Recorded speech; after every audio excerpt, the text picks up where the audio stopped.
I'm Andy Vanderhoff from CrossFit Pillow. Welcome back to this episode of Kitchen Wad. Today I want to talk to you about building a better smoothie. First of all, I want to say I'm not a huge fan of smoothies because I think it's always better to eat your calories and to eat your fuel. So I'd rather have you eat a salad and chicken breast than eat spinach in a smoothie, for example. Or I'd rather have you eat your actual fruit rather than drink it. Part of that is it's enjoyable to eat, but secondly, a lot of times those calories are just consumed so much more quickly when you're drinking them than when you're taking the time to really savor and eat them. So with that said though, sometimes a smoothie is a perfect way to get in some extra vegetables or extra protein or extra fat as well. So today I want to talk about how to build a better smoothie. So if you're on the Whole30, you may not use things like Greek yogurt or whey protein. However, what you can use, and this is one of my new favorite products, it's not a new product, but it's newer to me, are egg whites. Now they're already pasteurized. You can get them in a container like this. They're pasteurized, they're relatively tasteless, but they blend into a smoothie really well. You're not even noticing it. So about 3 tablespoons of this has 5 grams of protein. I can easily put 9 tablespoons of this, or it's 3 servings, so 15 grams of protein into a smoothie. Something else I like to add into it, because there isn't anything terribly thick, is a little bit of xanthan gum.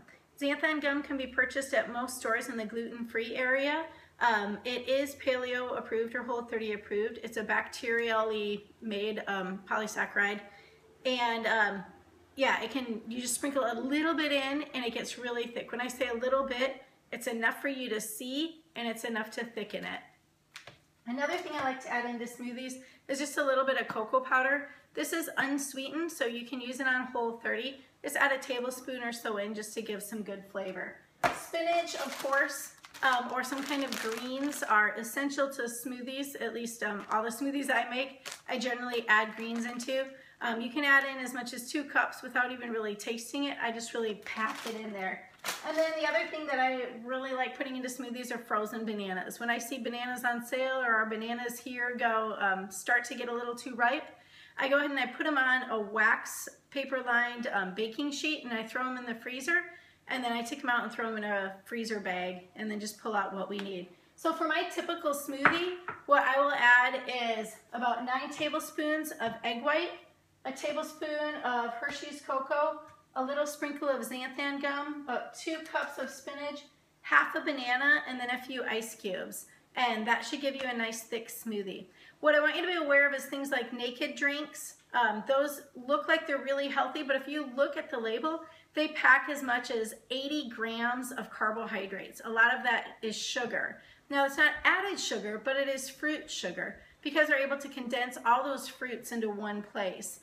So really be leery of that. Most of us aren't struggling to get more carbohydrates in our diet, but we are struggling to get more protein. So I really encourage you to look into the egg whites, add a whey protein or Greek yogurt if you're able to tolerate dairy. Peanut powder is another option. Peanut butter and almond butter are both okay options, but it takes quite a bit of that product to get a substantial amount of protein, and it carries quite a bit of fat and sugar with them as well, typically. So I hope that you'll try some of these smoothies. Check out the xanthan gum, check out the egg whites. If you have kids who you make smoothies for, put the egg whites in. Don't even tell them, just put it in and you'll give them a little bit more protein in their day. Thanks for watching, and hopefully you found this episode helpful. Thanks.